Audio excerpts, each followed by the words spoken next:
Welcome back. Throughout music history, music has been an outlet for black people at the forefront of the struggle for civil rights.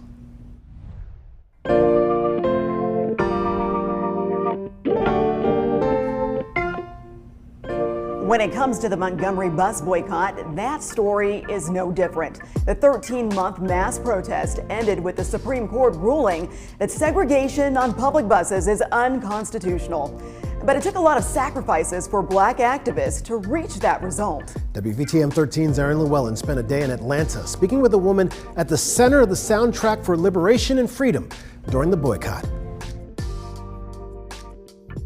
It's the sound of the movement. 'Cause I want my freedom. And singing the melody to the fight for civil rights was Mary Jamila Dozier Jones. Jones was only 8 years old when she started the Montgomery Gospel Trio with Minnie Hendricks McKence and Gladys Burnett Carter. At Alabama State, we would have what we call recess and go outside, and you could just about do anything you wanted to do. But most people played softball, the girls. Somehow, we three girls just wanted to get somewhere and sing songs. As she sang, she learned from her mentor, Rosa Parks. We were in her house every Saturday listening to her read from the newsletter that had come from the NAACP.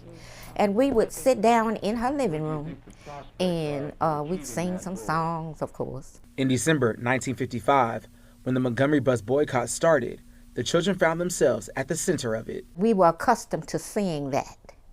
And so it just had us ripened for the movement or the bus boycott at that time. Jones says the trio started hosting community talent shows where their voices did more than just entertain. We started to raise money for the Montgomery bus boycott through our songs.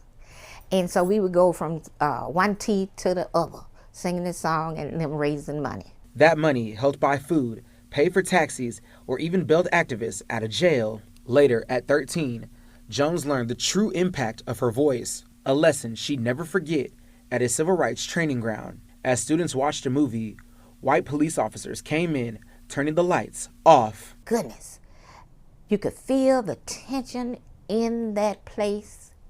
And somehow it came to me because there is where we learned for the first time the song, We Shall Overcome. Facing her fear, Jones says she sang the first words that filled her heart.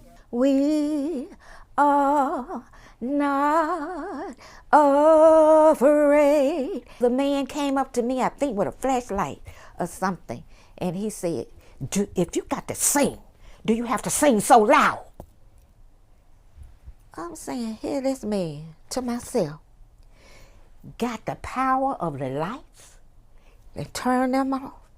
The power of a gun, billy clubs. He got the power, but this song I'm singing made him ask me, not tell me, do you have to sing so loud?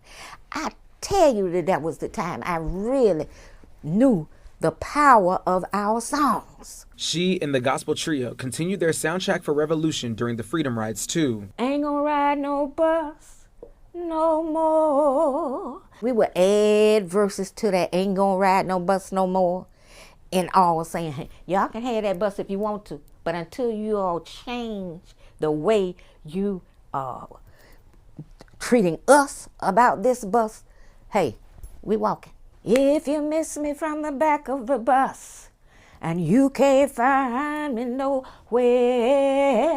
just come on up to the front of the bus, 'cause I'll be riding up there. And even through the civil rights movement of 1963 in Birmingham, now at 80 years old, Jones still performs, even though the trio is now a duo. Burnett Carter died in 1996, but Hendricks McKence and Jones are still lifting their voices today. We had gone with our car, of course, to pick up the Freedom Riders. And these are two of the Freedom Riders that got into the car with us. Jones even teaches in Atlanta, sharing the past to make a better future. Look, if you want to really know the truth about your history, visit the songs.